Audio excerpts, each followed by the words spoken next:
Hello students, this is Shaheen and in this particular lecture video we are going to discuss the next part of BCom, part number 5, and that is related to your legal aspects. उसके बाद अगर मैं बात करूँ तो ये जो subject है इसमें हम लोगों ने पार्ट ऑलरेडी डिस्कस कर लिए थे बिजनेस लॉ के अंदर. 4 पार्ट ऑलरेडी डिस्कस कर लिए हैं. 5th पार्ट स्टार्ट करती हूँ and that is lawful consideration और ऑब्जेक्ट. सबसे पहले अभी हम लोगों ने लास्ट प्रीवियस लेक्चर में डिस्कस किया था कि कंसिडरेशन क्या होता है, समथिंग इन रिटर्न. तो ये जो समथिंग इन रिटर्न है ना, इसके अंदर कुछ ना कुछ लॉफुल होना चाहिए. अब ऐसे नहीं बोल सकते कि रिटर्न में इलीगल एस्पेक्ट होगा तो भी वो वैलिड होगा, नहीं, वो लॉफुल होना चाहिए. नाउ ये कोट पढ़ो. This is because court will not allow polluted hands to touch the pure fountain of justice. जो हमारा pure fountain of justice है उसको polluted hands means illegal ना हो वो किसी भी तरीके से. अगर consideration और object की बात करूँ तो ये 1, 2, 3, 4, 5 important aspects इसके आ जाते हैं. It is forbidden by law is of such a nature that is if permitted it would be defeat the provision of any law. fraudulent involves or imply injury to person, किसी भी इंसान को नुकसान पहुंच रहा हो या कोर्ट के नज़रिए में वो सही ना हो तो ये आपका कहलाएगा लॉफुल कंसिडरेशन, नहीं कहलाएगा. अब देखो ये कौन कौन से एस्पेक्ट हैं, इनके बारे में एक एक करके डिटेल में डिस्कशन करते हैं. सबसे पहले बोल रखा है it is if it is forbidden by law. Law की नज़र में ये सही होना चाहिए, ये इलीगल नहीं होना चाहिए. जैसे कि ए बी सी तीनों पार्टनर एग्रीमेंट में आए, division among them for gain की वजह से, to be acquired by them by fraud. वो गेन तो एक्वायर कर रहे हैं, प्रॉफिट तो कमा रहे हैं, लेकिन फ्रॉड के मकसद से, तो ये अनलॉफुल हो जाएगा और ये वैलिड नहीं होगा, वॉइड हो जाएगा. तो लॉ ने छूट दे रखी हो, लॉ की नज़र में गलत है तो वो वैलिड कॉन्ट्रैक्ट में नहीं आएगा. ए ने प्रॉमिस किया बी को कि वो उसको पब्लिक सर्विस में एम्प्लॉयमेंट के लिए अलाउ करेगा, मतलब लगवा देगा या जॉब लगवा देगा. बी ने बोला मैं 1000 रुपये दे दूंगा. तो ये तो एक तरीके से अनलॉफुल है ना, इलीगल है, एक तरीके से करप्शन के रीज़न में आता है ये. Next point is if it is of such a nature that if permitted it would defeat the provision of law. Law को गलत ठहरा दे. जैसे कि the term law includes an enactment or rule by law. कोई भी law का मतलब है कोई भी जो रूल लॉ ने बनाया हो. This may be considerable, ये 3 हेड्स में कंसिडर किया गया. जैसे कि कोई भी agreement which defeats the provision of any legislative enactment, law की नज़र में सही ना हो. देखो जैसे कि an agreement by which an insolvent who had obtain his personal but not his final discharge settlement the claim of one creditor without notice to the official assignee of his other creditor और which creditor of his final discharge. मतलब ये पूरा overall कहने का मतलब है कोई भी किस तरीके का एग्रीमेंट बना जो कि पर्सनली किसी को लायबल कर रहा है तो और वो इंसॉल्वेंट हो गया तो फिर वो उसके, अगर वो खुद इंसॉल्वेंट डिक्लेयर कर रहा है तो कोई भी उससे फिर फोर्सफुली वो काम नहीं करवा सकता. ठीक है. If defeat the rules of Hindu Mohammedan law, ये क्या कहता है, the rule must of course be और such as recognised and enforceable by contract of law. They do not include rules of exclusively religion character. मतलब अगर कोई religion basis property है तो वो आप फोर्सफुली किसी को फॉलो अप नहीं करवा सकते. जैसे a contract to give a son, ये अच्छा एक एग्जांपल है.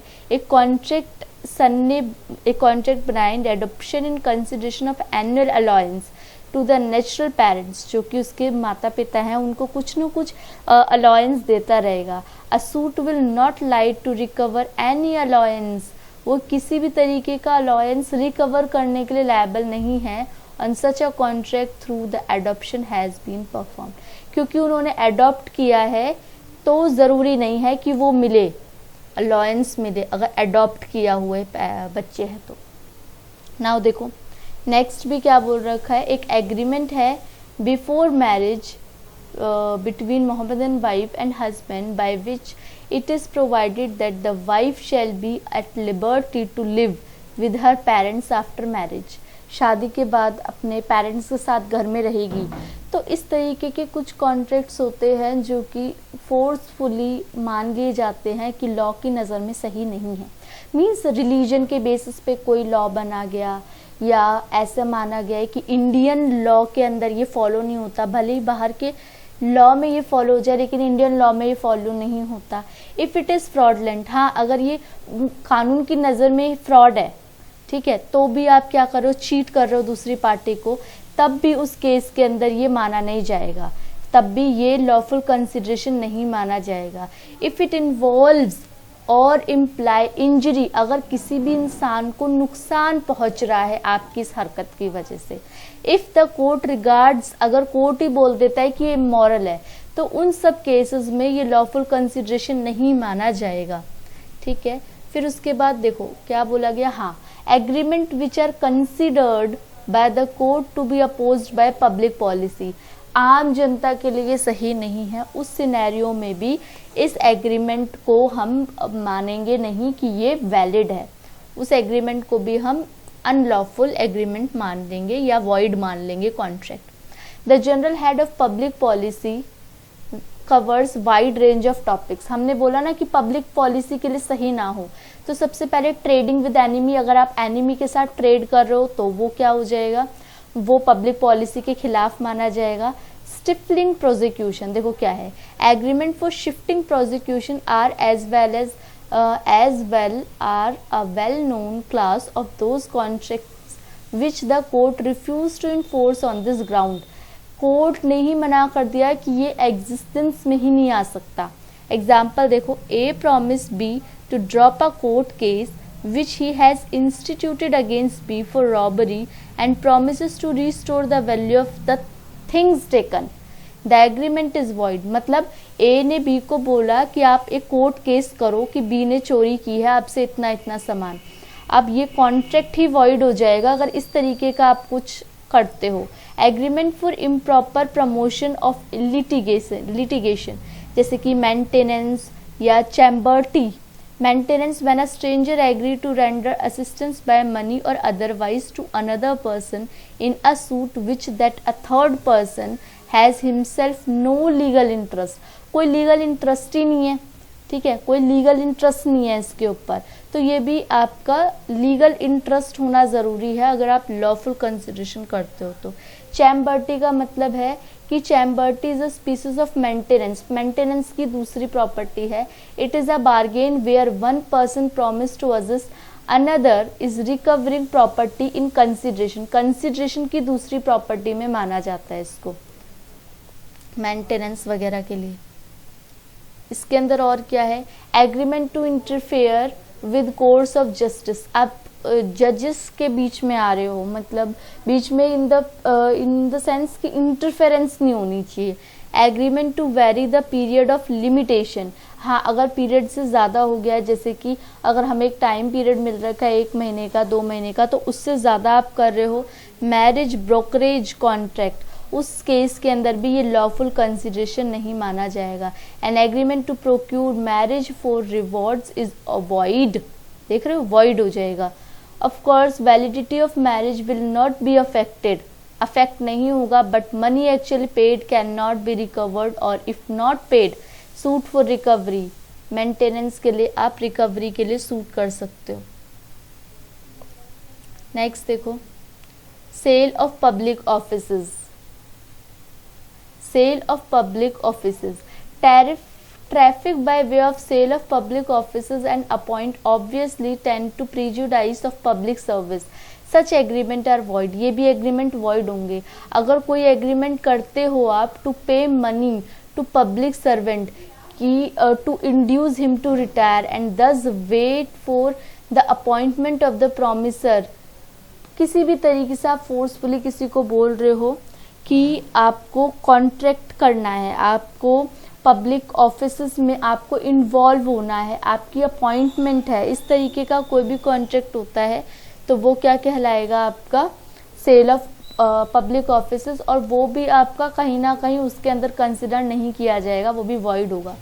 Constant in restrain of marriage, अभी हमने पढ़ के आए हैं कि मैरिज से रिलेटेड कोई भी है, या parental right, father is the natural guardian of his minor child and in the absence of father, mother has his authority.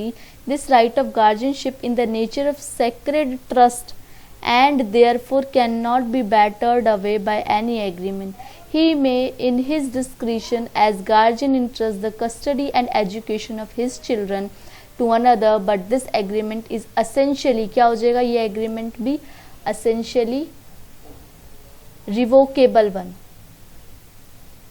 मतलब ये वैसे जिम्मेदारी होती है लेकिन ये भी लॉफुल माना जाएगा अगर ये कॉन्ट्रैक्ट के राइट में है। Agreement tending to create interest against duty, अगर ड्यूटी के अगेंस्ट है। Agreement to create monopoly, monopoly create करना है तो ये भी वॉइड माना जाएगा, क्योंकि ये माना जाता है कि ये अनलॉफुल है अगर आप मोनोपोली की क्रिएशन करते हो तो। हाँ, मोनोपोली की क्रिएशन सही नहीं है क्योंकि ये कहीं ना कहीं कंपटीशन वगैरह को एलिमिनेट करती है। ठीक है, अब देखो कुछ और पॉइंट्स हैं। When there is reciprocal promise to do things legal and also other things illegal, the legal part which can be separated, अगर इलीगल और लीगल को हम अलग अलग कर सकते हैं तो लीगल पार्ट तो वैलिड हो जाएगा और अगर इलीगल पार्ट है तो वो वॉइड हो जाएगा, ये सेक्शन 57 कहता है। A agree that he sell to be a house, A ने बोला कि मैं बी को घर बेचूंगा 10,000 का, but if be uses the house for gambling, तब तक ये ठीक था, 10,000 का घर बेचेगा तब तक ठीक था, लेकिन जैसे ही पता चला कि बी उसको यूज करेगा गैम्बलिंग के लिए, ही शैल पे ₹50,000, द फर्स्ट पार्ट तो वैलिड हो गया और ये बाइंडिंग हो गया, लेकिन जो सेकेंड पार्ट था वो वॉइड हो गया। तो इस सिनेरियो में भी इस सिनेरियो में भी ये क्या हो जाएगा, अनलॉफुल हो जाएगा। अब ये आ जाएगा आपका फ्री कंसेंट, इसको लेक्चर को नेक्स्ट लेक्चर वीडियो में हम लोग कवर करेंगे। तब तक आप लोग चैनल को सब्सक्राइब करो, वीडियो को शेयर करो as more as possible, and thank you for watching, be happy.